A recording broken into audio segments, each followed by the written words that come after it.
Let's talk about Graeme fucking Souness for a second. Hell of a player, disgrace of a pundit. Now we all know about this stupid obsession that he's got with Paul Pogba. Let's look at some examples. Decision making, doesn't see the game properly in his head, hasn't won anything, except all this lot.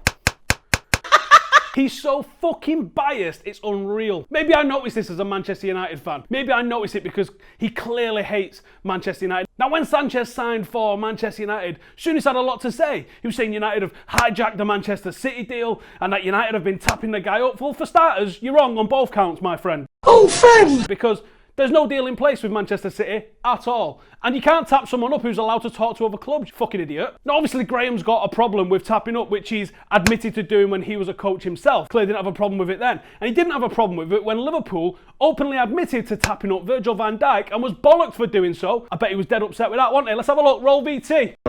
No, he said absolutely fuck all about that, as expected. He reckons that Real Madrid's 3 in a row Champions League winners aren't special. For all the talk that he had on Paul Pogba, not knowing his role, not understanding the midfield, and not justifying his transfer fee, all of the things that Graeme Souness has said, Pogba last season managed more goals and more assists per 90 minutes than Kevin De Bruyne, who everyone can't stop wanking about.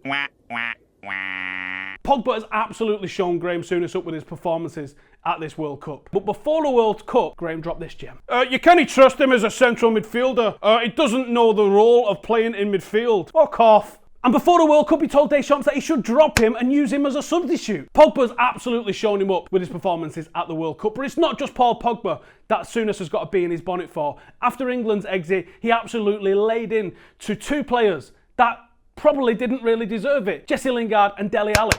You can't win the big trophies. You can't go and dominate football matches. You can't put yourself into a position where you're not constantly giving the ball away and being under pressure. I come back to it. Lingard and Dele Alli are 2 players that want to get on end of things after there's been clever play by somebody else. Wait, what? They don't want to get involved in keeping the ball and dominating the possession. They want to be scoring goals, getting on the end of things. For starters, fucking Graeme fucking Souness, you are so wrong on this, you have no idea. Jesse Lingard averaged over 90% pass completion for England, which is phenomenal for a player that plays in the final third. He was also directly involved in all of England's open play chances, apart from that weird back heel thing with Ruben Loftus-Cheek and Harry Kane. And he completed the most passes in the final third for England. Graeme, you're talking utter bollocks. What I'm trying to say is, what is it about the players that Graeme Souness decides that he's got a problem with? What is it about the certain players that he really decides he's going to start digging out? Is it just because they play for Manchester United? Or is it the colour of their skin? That's the question that I'm asking you guys. Because there was 2 players on that pitch whose performances were dreadful. One was wearing a captain's armband and one used to wear the captain's armband. Now for a Liverpool midfielder, someone who likes to tell everybody else how you've got to play in midfield, Jordan Henderson's performance was fucking shocking. Henderson looked like he was trying to knock pigeons off the edge of the stadium with some of the balls that he was playing. Souness says not a word. He decides to dig out Jesse Lingard, who played phenomenal. Harry Kane, the guy that's wearing the captain's armband, he had the chance to put the game well to bed for England and see England through into a World Cup final. He says nothing about him.